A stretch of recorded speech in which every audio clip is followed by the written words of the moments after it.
Damai sejahtera Allah yang melampaui segala akal, itulah yang memelihara hati dan pikiran saudara-saudara di dalam Kristus Yesus Tuhan kita.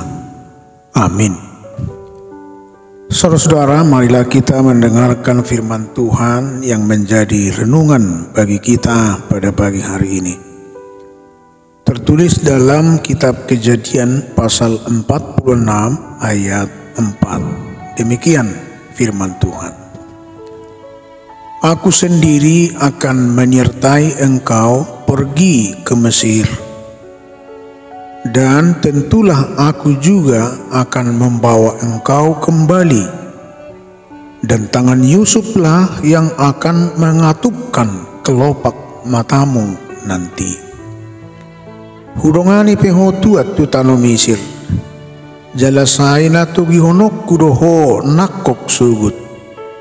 Iko si Joseph do mangapehon tanganna tumatam. Saudara-saudara, sekilas mungkin kita telah mengetahui bagaimana kisah keluarga Yakub dan anak-anaknya. Bagaimana saudara-saudara Yusuf yang bersekongkol hendak menyingkirkan Yusuf dari keluarga mereka tanpa diketahui oleh ayahnya Yakub. Ini berawal dari kecemburuan.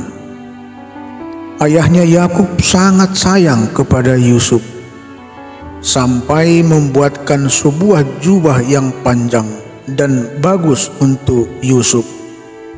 Karena ke-10 kakak Yusuf melihat betapa besar kasih Yakub kepada Yusuf, mereka mulai iri hati dan membenci Yusuf. Lalu Yusuf mendapat 2 mimpi. Di dalam kedua mimpinya, saudara-saudaranya tunduk menyembah kepadanya. Ketika Yusuf menceritakan mimpi ini kepada saudara-saudaranya, makin bertambahlah rasa benci mereka. Pada suatu hari ketika kakak-kakak Yusuf sedang mengurus domba-domba ayah mereka, Yakub meminta agar Yusuf melihat mereka dan keadaan mereka. Ketika saudara-saudaranya melihat kedatangannya, beberapa di antara mereka berkata, "Mari kita bunuh dia." Tetapi Ruben saudaranya yang tertua berkata, "Jangan kalian perbuat itu." Lalu mereka memegang Yusuf dan melemparkannya ke dalam sebuah sumur yang kering. Setelah itu mereka duduk untuk memutuskan apa yang akan mereka lakukan terhadap Yusuf. Maka bersepakatlah mereka menjual kepada orang-orang Ismail dengan seharga 20 keping perak. Lalu apa yang akan mereka katakan kepada ayah mereka? Persekongkolan serta penipuan pun mereka lakukan. Mereka mulai mencari akal yang walaupun perbuatan itu sudah pembohongan. Mereka membunuh seekor kambing dan mencelupkan jubah Yusuf yang indah ke dalam darah kambing itu. Lalu membawa jubah itu kepada ayah mereka, yaitu Yakub, dan mengatakan bahwa Yusuf telah dimangsa oleh binatang buas. Lalu Yakub sedih sekali, bahkan berhari-hari ia menangis. Saudara-saudara, Yusuf telah menjadi orang penting di Mesir, bahkan menjadi orang kedua setelah Raja Firaun. Atas perintah Yusuflah mempersiapkan lumbung penyimpanan gandum di saat 7 tahun panen melimpah, sehingga 7 tahun musim kekeringan negeri Mesir berlimpah persediaan gandum. 8 tahun kemudian setelah musim kelaparan, Yakub menyuruh anak-anaknya pergi ke Mesir karena mereka telah kehabisan makanan di Kanaan. Yusuf mengenali saudara-saudaranya tetapi saudara-saudaranya tidak mengenali Yusuf lagi. Yusuf teringat akan mimpinya pada waktu muda, melihat saudara-saudaranya datang dan tunduk dan menyembah kepadanya. Yusuf sekarang dapat mengerti bahwa Allah lah yang telah mengirimnya ke Mesir untuk maksud yang baik.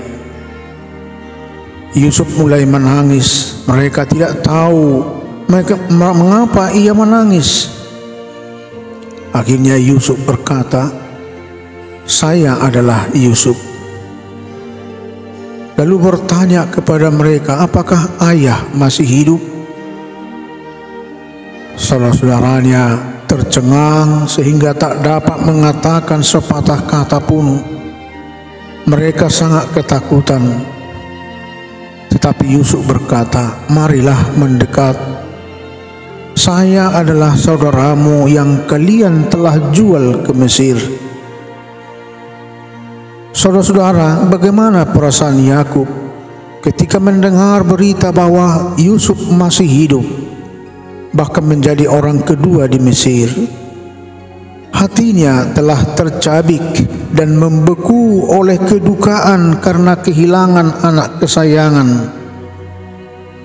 Bagi Yakub, Yusuf yang dikabarkan mati karena diterkam binatang buas bukan saja mati sia-sia, tetapi juga tidak berharga dalam upacara penguburan yang layak. Maka hati Yakub yang telah hancur tidak mampu lagi merespon berita sukacita itu. Saudaraku, betapa indah reuni keluarga besar ini. Yusuf yang sebelumnya menjadi korban aniaya saudaranya, ternyata membalas semua perlakuan tersebut dengan limpahan kasih dan penerimaan yang luar biasa. Dirinya kemudian menjadi penyelamat bagi keluarganya.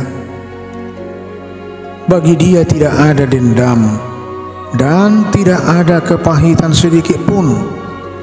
Yusuf malah menyambut mereka semua dengan kerinduan dan keharuan yang dalam. Dari kisah ini, mari kita belajar untuk mengalahkan kejahatan dengan kebaikan. Roma 12 ayat 21, "Janganlah kamu kalah terhadap kejahatan, tetapi kalahkanlah kejahatan dengan kebaikan." Amin. Marilah kita berdoa. Terima kasih Bapa yang di surga, atas pagi hari yang indah yang Tuhan masih karuniakan bagi kami. Kami tetap mengucap syukur atas berkat Tuhan. Biarlah kiranya Tuhan di dalam kehidupan kami untuk satu hari ini, Tuhan menyertai kami selalu dan memberikan kesehatan serta kekuatan bagi kami untuk melakukan setiap kegiatan dan aktivitas kami. Bapa yang di surga, kami telah mendengarkan firman-Mu. Biarlah di dalam penghayatan kami, biarlah di dalam penerimaan kami atas firman Tuhan yang mengingatkan kami untuk senantiasa mengalahkan kejahatan dengan kebaikan. Sama halnya seperti Yusuf terhadap saudara-saudaranya. Ketika Yusuf memperlihatkan pengampunan, dan itu menjadi satu keharuan, dan itu menjadi satu reuni yang besar di dalam keluarga untuk saling mengampuni, untuk saling mengingatkan kami, saling mengasihi satu dengan yang lain. Kiranya biarlah melalui firman Tuhan yang kami dengarkan pada saat ini, supaya kami mampu untuk belajar memaafkan satu dengan yang lain, dan kami belajar untuk hidup saling mengasihi satu dengan yang lainnya. Berkatilah firman-Mu Tuhan, biarlah kiranya berdiam dalam hati kami. Berkati kami semuanya Tuhan, berkati para jemaat-Mu juga. Berkati di dalam pekerjaan-pekerjaan kami untuk satu hari ini. Biarlah rancangan Tuhan yang terjadi atas kehidupan kami, persekutuan kami, biarlah kiranya Tuhan yang mempererat di dalam kebersamaan kami, kesatuan kami, dimanapun kami berada. Karena persekutuan yang didasari oleh kasih, itulah yang akan membuahkan pengampunan satu dengan yang lain. Terima kasih Tuhan, dengarkanlah doa kami. Di dalam nama Anak-Mu Yesus Kristus kami berdoa dan mengucap syukur. Amin.